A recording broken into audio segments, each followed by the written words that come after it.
In this interview, I'm joined by my friend, Mr. Serge Ramelli. We discuss the recent disaster at Notre Dame.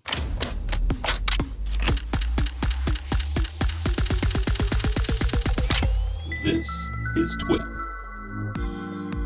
Hey folks, welcome back to another episode of This Week in Photo. Tonight's show is all about, we try to do topical shows. We try to do, technical shows, political shows, all those sorts of things. Every now and then something tragic happens that is affecting lots of people, photographers included. Today, I'm lucky enough to have my friend, Mr. Serge Ramelli on, who is a photographer and also a Parisian and a Los Angelino resident. And he's going to be talking to us about sort of his experiences growing up around Notre Dame and how this tragedy has affected him in some ways that, maybe all of us can sort of pitch in to help and get that treasure back to the state of that it was just a couple of weeks ago. All right, Serge Ramelli, welcome to the show, man. How you doing? I'm good. Thank you for having me, Frederick. Thank you so much. Yeah, no, it's my pleasure. It's my pleasure to have you on. You and I, God, it's so weird how fast time goes, right? You and I have known each other for a while now. We were just talking before I started recording, and you just, what was it, 5 years ago? You and I were sitting in Paris. 6 years ago, because I moved here October 2014, and you helped me to get my original O1 visa, and we made about a year before. So we made like in 2000, I want to say 13, somewhere in 2000. Yeah, so it's been like almost 6 years. We had that beautiful fish dinner in Paris, close to Notre Dame. Actually, that was fantastic. It was 2 blocks away from Notre Dame. Yeah, what a tragedy. Oh my God, that was 2 blocks from Notre Dame that we had that. That's crazy. That is crazy. And thank you for that dinner, by the way. That was delicious. No problem. So let's dive right into this. So Notre Dame, just to set the stage for people that may not know what happened. Notre Dame is a cathedral in Paris. It took 100 years to build it, over at 800 years old.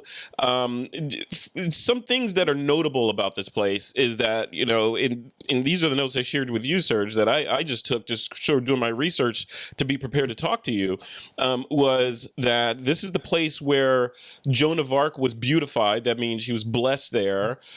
This is a place where Napoleon was made emperor, right? In this location. He goes on and on and on. This is the place where some of the artifacts there are the crown of thorns that reportedly adorned Christ's head during the crucifixion. So that's there, and luckily that survived, as well as they even have one of the nails that were used to crucify Christ, and that is housed there as well, right? Yeah. It's like, with the Eiffel Tower, which is not religious, but it's like the 2 symbol of Paris. So, when I saw the images, I couldn't believe, because the flame was so high that it looked like 9/11. To be honest, I was afraid that it was like a terrorist thing, and because that's always really bad for everybody, but it was not. Apparently, they're still investigating, but apparently it's just an accident. They were renovating. I was actually there in November, and I was trying to get them photos, but there was so much scaffolded and so much paint and renovations. There was a lot of chemicals there, so I can imagine that an accident, can be bad. But the fire caught on really high, and luckily they saved the 2 towers, which is really the face. The flesh, went down. There was sort of 2 arrows that went down, which is really bad. But 2 main towers still survive. I saw the photo of the next morning. My son went there. I'm actually flying there on Sunday. Because I was supposed to do a workshop. I'm still doing a workshop there. I'm just not going to shoot, go up to the top of Notre Dame as planned. Which is really, I've been shooting this for 15, 16 years now, and it's a tragedy. The good thing, though, is that, all the Parisian went crazy, donating money. $600 million, I heard, was raised in one night. And the president announced that he wants to have it fully rebuilt in 5 years. So, it's such a symbol for France that, they are going all in. Yeah, it is. It is a symbol for France, and it's a symbol for a lot of the Europe and the world, right? As a sort of a symbol of Gothic architecture, and other cathedrals were sort of built based on what they did at Notre Dame, right? Yeah, there was this famous story where this king, I forget which one from England, visited Notre Dame and says that's, and then said, "I want the same thing." That became Westminster or something, or I Yeah, forgot what you call Westminster it. Abbey. Yeah. Yeah, exactly. Westminster Abbey was, because the king saw it. I mean, it's unbelievable. I am not a Catholic myself, but the beauty and the aesthetic and the spirituality from that church, I've been there 100 times, is unparalleled. It's a real tragedy. But the one thing I kind of want to hold on to is that all the French, and we have so much international support, of rebuilding it. Everything is toward that life is back. Shomo's gone, and let's put it back together stone by stone. And I think that's great. Yeah. And that's it. I mean, that's part of for me, that's part of the inspirational part of this whole thing. Yeah. The inspiration and the beauty that comes out of a tragedy, and how people around the world are pulling together to help restore this priceless sort of location on the planet, right? Yeah, and luckily nobody got armed, which is always cool, anyways, just remember it. I have so much memory because as a photographer, it's probably the number one place I have shot in my whole career. It's like the number one item. So and I've been shooting it for 15 years, all different angles. It's just an amazing place. As a photographer, what's the most exciting thing about Notre Dame to shoot? Like when you go there? Because when I went there, it was just overwhelming. It just felt overwhelming, and the only way I felt I could capture it was to shoot the whole thing from, get the whole thing in there. I look at your shots, and your shots are amazing. Yeah, I mean, two things that I find. I mean, I do have some connections, so I found like there's hotels. I actually went on the roof of the Hotel Notre Dame where you can.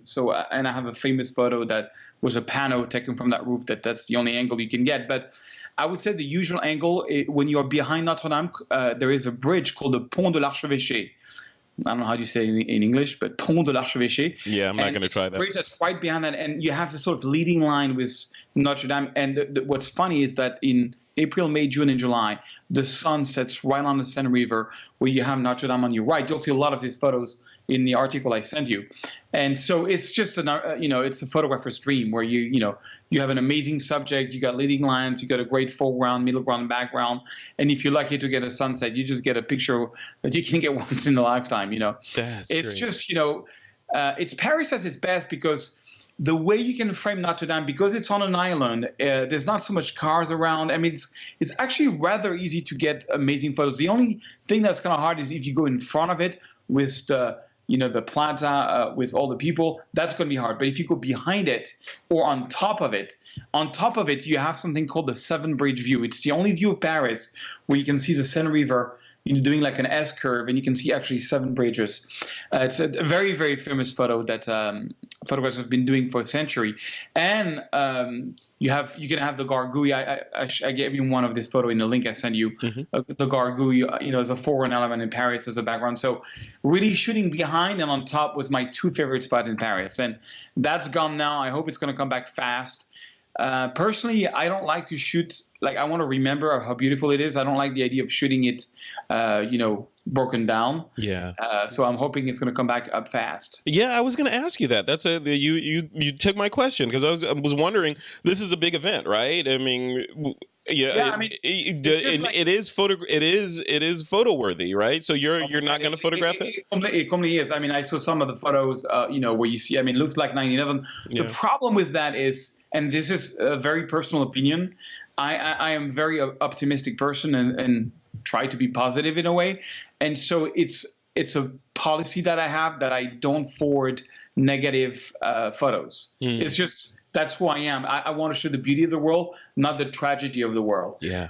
But this is personal. I mean, my son's was like crying last night because he didn't get a shot of the fire. I was like, okay, that's on you. But I wouldn't. I mean, I don't think I will do it. Or unless it brings some kind of hope. Like, if I'm walking the street and I see a car accident and somebody dying, I'm not going to take a photo of it and post it on social media.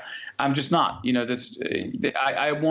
I think my role as a photographer is to share beauty, not to share tragedy. That's just me. I love that. I love that. That's a good way to be. Yeah, there's enough people sharing tragedy in the world, right? So Yeah, I think we need to counterbalance that, and that's why on the post that I did was, here is how I remember Notre Dame, and here it's how it's going to come back to us.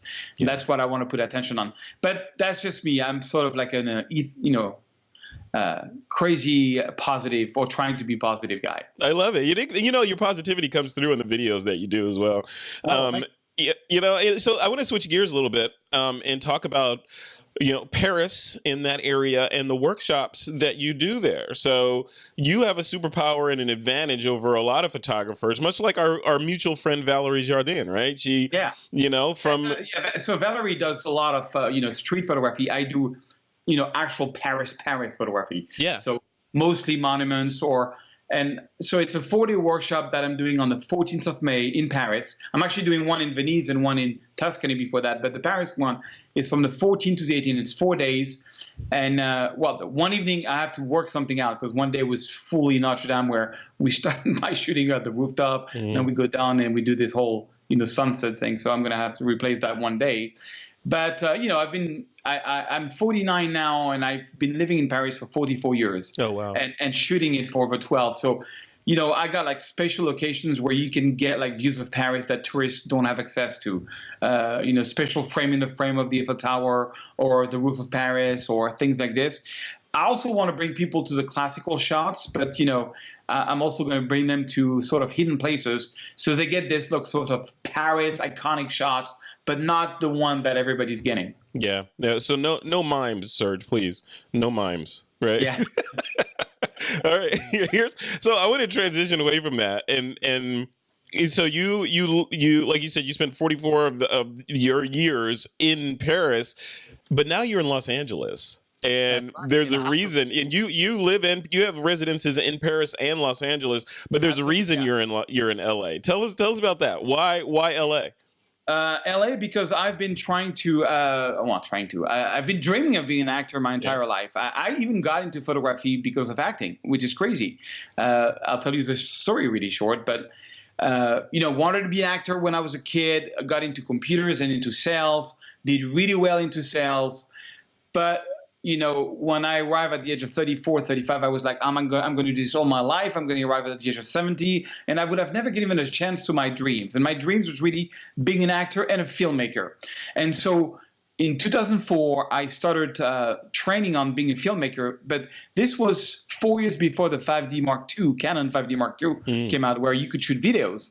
And I don't know if you remember this period, but before 2008, the only way to get video was there was no phones doing videos. There was nothing could do videos except, Panasonic's I forgot what the name, PH1 or whatever it's called, which was like an $8,000 camera. Yeah. And that had like no bokeh, so very, very large depth of field, really ugly pictures.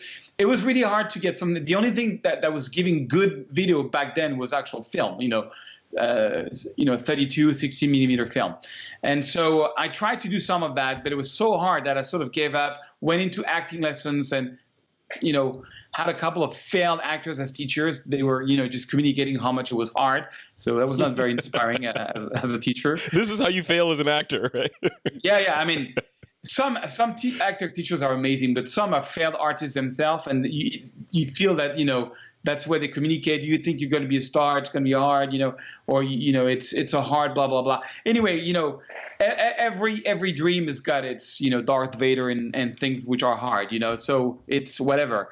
Yeah. But back in 2004, I was trying to make short movies, and I was completely failing at it.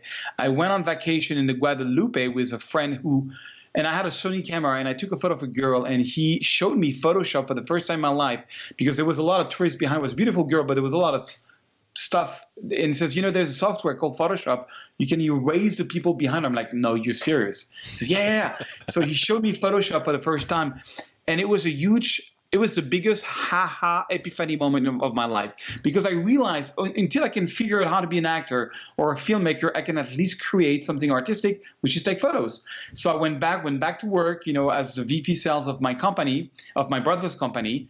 And then, but after work, I started taking photos just for getting some art in my life. And I did this for literally 6 years, while training until I had a pretty badass collection of Paris. 6 years in the making, shooting almost every night, watching tutorials almost every night for 6 years straight.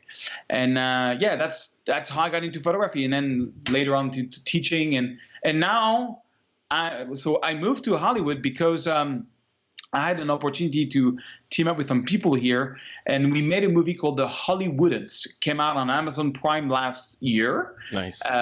It's a comedy about a French guy, me, being in Hollywood and trying to make it and falling in love with a beautiful girl, but who's totally given up her dream on being an actor. And I have an angel following me around in Hollywood who is a bit of a crazy dude, and only I can see him, and he's giving me crazy advice to make it in Hollywood. It's a pure comedy, and that was the first movie. So I produced it with Canon. Canon friends helped me produce. They gave us all the camera, the lenses, everything. $110,000 worth of gear to shoot the movie. Yes, it was crazy. So there was a full sponsor by Canon, and then so I was the lead actor and I was the producer. And now I'm working on 2 other projects where I might play a small part as an actor, but it's made me as a filmmaker. So it's like my first debut as a filmmaker. So that's really why I'm here in Los Angeles. There's no other reason why I'm here than just making movies. I love that, man. So that movie is called The Hollywoodant, and yes. it's available on Amazon Prime today, right now. Today, 100%. Yeah, that's cool. So I think you may be my only friend that has an IMDb listing. So you're in IMDb, right? Oh yes, I am. That's cool, man. That is cool. Okay, so let's wrap up. I know you got to head off to a shoot in a couple minutes. So if people want to, we started this interview with Notre Dame, right? So if people want to help with that and support that effort, you've set up a mechanism where they can not only support Notre Dame, but you give it an incentive where they can get some of your courses. And I wanted to be clear in this, because we're all marketers, right? That you're not getting any profit from the tragedy of Notre Dame. I'm actually losing a lot of money, to be honest. Yeah. But here's the deal. A lot of people wrote me on social media, like, well, how can I do? What can I help? So I did some research. I found out there was 2 ways you can help, which is basically donating money to Rebuild. And one website was pretty international. One was more local. So it's the official, website of Notre Dame. And I call my webmaster, says, can we make a deal so that if they give money to Rebuild Notre Dame, we can give some courses. And I decided to give my loan exposure workflow course. It's a 1.5 hour course on loan exposure, how to use ND filters. There's a lot of Notre Dame shoot in that course. Then I'm giving my CD scan masterclasses, how I've made my books. I've made 5 books on 5 different CDs. Yeah. With the 2nd largest publisher in the world. So it's all about that. And the third one is, I forgot what was the first one. That was the third course I gave as part of this. Oh yeah, the composing masterclass, which is more on finding the right composition. It's about 7 or 8 hours of free training. Wow. And so it's just, whatever amount you're giving, if you're giving it, then you can go and you can claim your course by showing a proof, a screenshot of your receipt, and we'll send the course. It got crazy overnight, 400 people. We gave over 400 package of this 8 hours training. Wow. Like the photographer community has been helping. So the money doesn't go through me at all. You give the money to Notre Dame, you have a receipt, you show it to us, and we'll give you the course for free. And I'm only doing this to help. This is people which could have bought the course. I probably will lose a lot of money in the process. But, we got to pitch in and do something. So that's what I'm trying to do. I love that. That's an example of using your superpowers for good, right? Right there. Yeah, I mean, I have a lot of influence on social media. So and Scott Kelby, and you've been helping me. Scott Kelby's been talking about it on the grid. I think Petapixel might do an article about it. F-Stopper. The whole community is trying to help, and I hope other people will do that. Maybe you will do that, or you can. Whatever. I mean, everybody can do what they want. Absolutely. But, it's just a great way to, to focus the attention on positivity, which is let's make it even nicer than it was. I love it. I love it. Better than it was before should be the tagline there. Yeah, I wish they would meet the stairs a bit. I don't know if you've been up there, but no, I haven't. I had to literally, Scott Kelby could literally not pass. I had to push him up. He knows the story, That's awesome. I got to ask Scott about narrow. that. It's very narrow, so maybe I love it. That's not true because that's the tower, and the tower hasn't been touched by the fire. So I love it. I love it. Yeah, it's a tragedy, and I'm happy that I was really afraid the whole thing was going to fall down. Yeah. Because if the two towers would have fallen down, that would have been like Paris, would have not looked like Paris. So it's already bad, but I think the fire was finished by 1 o'clock in the morning. Like it started at 6, and at 1 it was like finished in 7 hours. They killed the fire without using a helicopter like Trump said to do, which would have probably destroyed the entire church. Right. Right. I can tell he's not a fireman. Not a good idea. Not a good idea. But so what they did is I saw because I watched the whole thing from different angles, and what they did is they really went on for the tower, protecting the tower, and protecting the back. So only the middle of the roof collapsed. And I mean, it's bad. It's, you're talking probably $1 billion of damage. So it's really bad. But they raised $600 million in overnight. It's crazy, and with, all the people, I mean, people want to help, it's the money. I don't think it's going to be an issue. So that's good. Yeah. I think they'll raise that money in no time. Like you said, 600 million, 700 million in just a couple of days. So yeah, it's just now it's just a matter of time until they get it done. Well, the president said he committed himself for 5 years, because some people were saying 10 years. He said 5 years. Yeah. So we'll see. I mean, honestly, I've always seen Notre Dame under renovations. My entire 44 years I've been visiting it. It was under renovations when I was there. Yeah. It's always a section under renovation. So, I mean, right now there's no roof, so it's bad. But maybe this is a chance for the renovations to get finished, and it'll just be completely done and ready to go. Yeah, cool. Because I think they were lacking money or whatever. I don't know. Yeah. I don't have the details. Anyway, so well, cool. So if people want to support, so obviously they can go to your website. So what's your website URL again?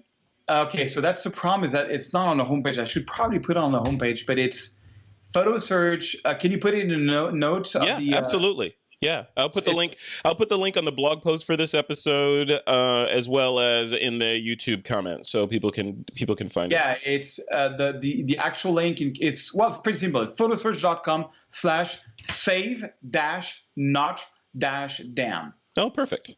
Okay, Okay, cool. Yeah, if you can put the link, that'd be awesome. You can get, it's also a way to thank you for helping us in this cause, and I'm giving you 8 hours of free training in exchange. And whatever the amount it is, do as much as you can. But, we have given this course for people who are just giving $10, Some people are giving $100. The average donation is more like $50. But, whatever you can, it makes a difference. Love it. Serge, my friend, thank you for coming on, man. Just so that people know, Serge is like you're probably one of the busiest people I know, and you jumped on with me just through an email and a text message to do this. So you're a good friend, Frederick. I've been following you for like 7 years now. What you do for the community is amazing. Yeah. Thank you. Thanks for doing this, man, and good luck with everything, and safe travels out there, and good luck with those workshops. You said you had 3 coming up, right? So Venice, Paris, and Florence. I'm starting off with Venice. Mm-hmm. If you go to photoserge.com and you go to the workshop section, Venice is already fully booked, so I took it out. But you still have some place on the Florence. So 2 days in Florence, 2 days in Tuscany, and then 4 days in Paris. There are still some seats available for these ones. Venice is completely booked. Wow. Well, if you can manage it, go on these workshops. And if you can't go on the workshops, go to Serge's website and just, follow him. The tutorials are perfect. Thank you. Thanks so much. All right, man. All right. You have a good rest of your day and safe travels, and I'll talk to you soon. Okay. Ciao, Frederick. Bye-bye. Okay. See ya. This is TWiP.